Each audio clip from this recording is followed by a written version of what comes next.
Today, courtesy of Jermaine Honda of College Hills in Worcester, Ohio, we are taking a look at the all-new 2026 Honda Passport TrailSport. Pricing as tested for this Passport TrailSport is just shy of $52,000. I literally just grabbed this off the dealer lot. It has 23 miles and still has the dealer tags and a bunch of stuff in here from the delivery truck. I'm going to be giving you my first impressions on what this vehicle is like to drive. So with that being said, let's go ahead and take a look all the way around it. We'll dive into the exterior, interior, and then we'll take it for a test drive real quick. So this Passport is finished in ash green. You do get very good looking 18-inch HPD wheels on this one, wrapped in general grabber AT tires. Does have underbody skid plating, a different suspension compared to the RTL trim of the Passport. Does have some off-road goodies. Very sharp looking vehicle. Kind of reminds me of a Bronco Sport, if I'm being honest with you. Just a blown up Bronco Sport.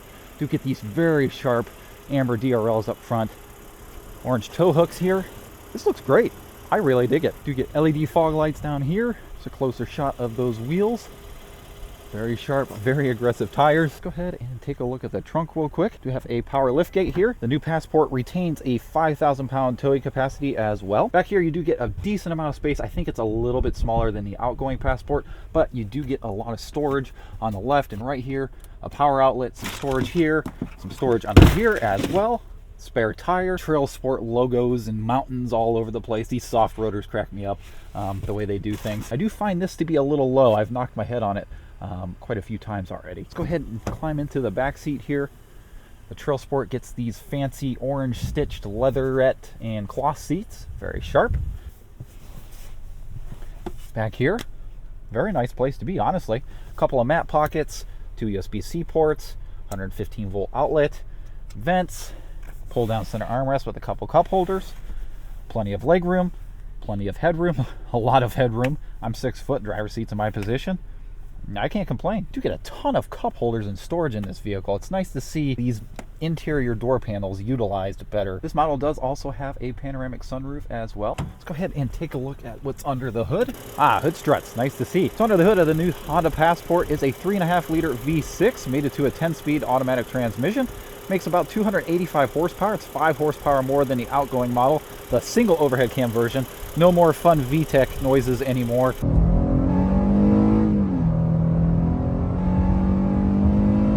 This new dual overhead cam V6 makes a little bit more power. It's a little bit more efficient, but you do lose that cool VTEC noise. It gets the same fuel economy as the outgoing model, about 18, 19 combined, depending on which trim level you pick. It's nice to see a naturally aspirated V6 under here. No overcomplicated drivetrain, fancy turbos, or things like that. I can't complain. All right, let's take a look at the driver's seat here. You get power heated seats up front here. Very sharp. Really like the designs and the TrailSport logo up here. They are memory as well. Do get a fully digital gauge cluster in a 12.3 inch infotainment. Has Google Assistant built in, Android Auto, Apple CarPlay, wireless as well. Do get a reverse camera, no 360 reverse cam, but you do get parking sensors all the way around. The Passport TrailSport Elite has a cool trail watch cam that when you put it in trail mode and you're doing some off-road stuff, a front camera will display everything you see out front here, and has guidance lines that move with the steering wheel so you can kind of see the obstacles that you're going with. I like this infotainment, works nice. I mean, it's in the Accord. Everybody seems to like it. It's very fast, it's very responsive. No complaints here from Honda with this infotainment. Down through here, you do get dual zone climate control, your heated seat controls. You do still have the tactile buttons here that everybody loves. A little bit of storage here, a couple USB-C ports, 12 volt outlet, wireless charger. It actually works really, really nice. Couple cup holders here. You do get the push button gear selector here. I really wish it was just a traditional gear selector. Come on, Honda. But oh well, it's not the end of the world. I can live with it. Drive mode selector. This has a ton of drive modes. Sport, normal, econ, snow, trail, sand, tow. Hill descent control, your auto start stop off, parking brake, brake hold. Decent size center console here. A little place to put some pens and things. Good size glove box. Storage up here as well. Sunglasses holder up here. Auto dimming rear view mirror, and illuminated visor mirrors. Over here on the left, you do get your hatch controls, and this does actually have a heated windshield. Overall, I really like this new interior. It's, you know, like I said, it has a ton of storage, ton of cup holders, well thought out, very utilitarian. All right, let's go ahead and take this for a quick test drive and see what it's like on the road. Just like other Honda products, you do get that cool infographic there that kind of shows you all the exterior lights, whether or not your headlights are on and turn signals and everything. Pretty cool. Overall, first impressions are actually pretty great. The TrailSport adds a softer suspension and these aggressive off-road tires, so there is quite a bit more road noise than you would get with a more traditional trim. The ride is smooth, it's well dampened, it's relatively quiet for what it is. It handles well. It definitely handles a lot better than the outgoing Passport. There's not as much body roll. This feels a lot more planted to the road. The steering is light. It's direct. I wouldn't say it's particularly fun and engaging to drive, but for what this vehicle is intended for, it's just fine. You can kind of see on this road it is very loud because this is a gravel road. All of our county roads here are gravel because I live in the middle of nowhere, but it's doing a pretty good job here mitigating the road noise. I believe the TrailSport has acoustic front glass as well to kind of help with road noise. It is an extremely windy day as well, and I'm not getting a whole lot of wind noise, which is surprising considering how boxy this vehicle is. I just got out of a Lexus GX last week, and it had a whole bunch of wind noise because this thing's like a brick. Now, we are not going to be doing any acceleration tests because this is a brand new vehicle, and I would not want anybody hot rodding my brand new vehicle around. So, this vehicle has pretty much the same horsepower as the outgoing Passport. If you want to look how fast this thing goes from 0 to 60, just look at it 2025 or below. It's probably going to be about the same. Honestly, it feels about the same, just on my butt dyno here. Now, this 10-speed is pretty good. It does like to hunt for gears quite a bit. Sometimes gets confused, but I think that might have to do with that this vehicle is new and still has to learn and adapt to the driver. So I'm not going to critique it too much just because there's still probably a learn procedure it needs to do. But we are getting pummeled with rain. Good thing I videotaped it when I did. Something that I noticed is there's no heated steering wheel on this TrailSport here. In the previous years, and even on the Ridge lines, on the TrailSport, you got a heated steering wheel. I don't know why they decided to omit that. This gauge cluster is completely customizable. You can put whatever you want on it. It's just like the Civic or the Accords thing that we've seen over the years. There's even a map display there. That's pretty cool. Google Maps integrated. Very cool. Just like to keep the range and fuel on there. Something that I've been noticing, and I'll kind of demonstrate here. I typically do my 0 to 60s here, but I'll just demo it for you now. There's a fair amount of tip-in on the throttle before the vehicle actually starts moving. It's interesting. This vehicle is in normal mode, so it's not in some eco mode at all. It's a pretty large delay, if I'm being honest. This vehicle is a bit wider, longer, and taller than the outgoing Passport. It has the same wheelbase as the Honda Pilot, so it is a little bit more grown up compared to its predecessor. But I don't feel like it's a huge SUV. I just got into a tight situation back there and I was just fine. I have a Honda Ridgeline, so I'm kind of used to this size of vehicle, but this doesn't feel huge or just massive to lug around. It's pretty maneuverable in a city, I would say. Visibility is good. You got blind spot monitoring all the way around. You don't have giant pillars. Speaking of safety, you do get Honda sensing. The updated version of that. You have adaptive cruise control and lane centering. Honda sensing I have found is pretty good in my testing. Let's test the paddle shifters.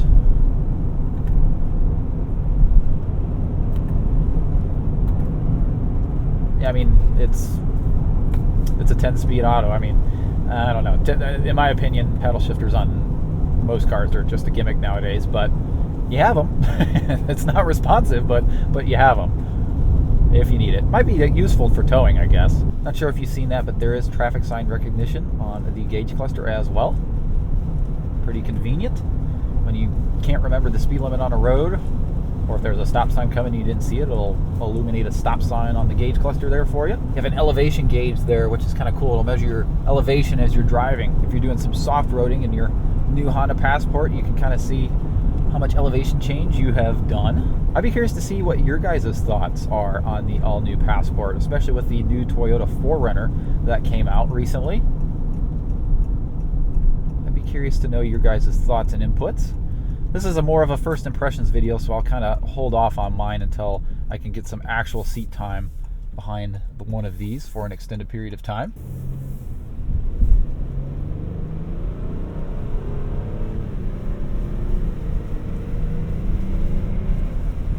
Pretty good amount of power here.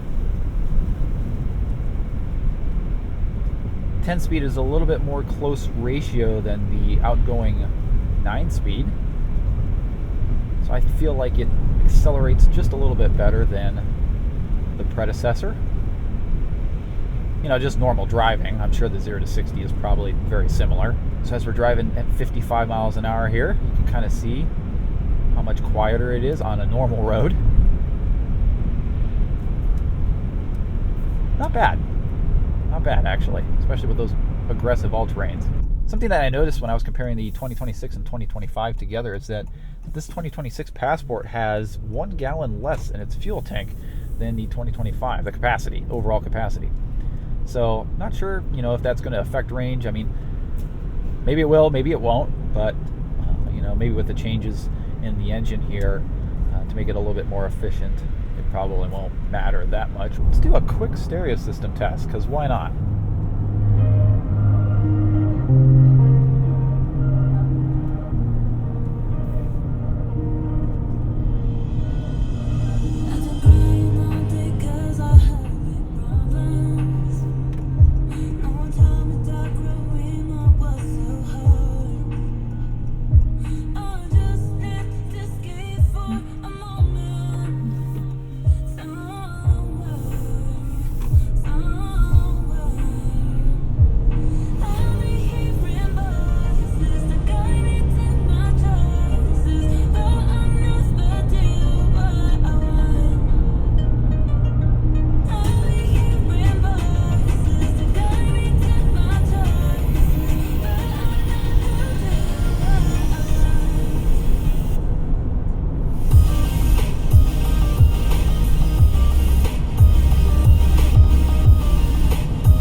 Yeah, it's not the greatest. This has the base 9-speaker sound system. The TrailSport Elite will get you that 12-speaker Bose. I would probably just spend the extra money and just get the Bose, in my opinion, especially if you care about listening to music in your car. This is a C-tier sound system. It's not the best. It's not the worst I've heard, but yeah, I kind of wish they would spend a little bit more money in their sound systems here, because not the greatest in the base TrailSport here, especially for the price you pay for this vehicle. I would expect a little better sound quality. Man, I can't get over the amount of throttle delay there. Hopefully they tune that out a bit. It's a bit much. Overall, first impressions are actually pretty great. I really, besides the throttle delay, I really don't have any major complaints with the new Passport at all. I think it's a great looking vehicle. It's a great riding vehicle. Whether or not it's worth the money, I'll leave that up to you guys to decide. Just let me know in the comments what you guys think of the new Passport TrailSport. Shout out to Jermaine Honda of College Hills for allowing me to snag this vehicle off the lot from them for a few hours. Really appreciate that. Go check them out. They're a great dealer. They don't do any funny business with markups or anything. So if you want a Passport TrailSport or a Passport in general at MSRP, go see them. They're great people. Yeah, let's go ahead, take it for one more quick walk around it, and then we'll end the video here. Yeah, this looks really nice. I really like how this looks. Really like this amber DRLs up front. Really pop. Ash green looks nice. HPD wheels looking sharp.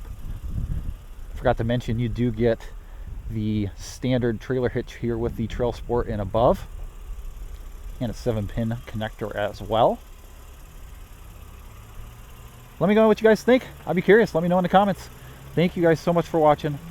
Please be sure to like and subscribe, and we'll go ahead and see you in the next video. Take care, everybody.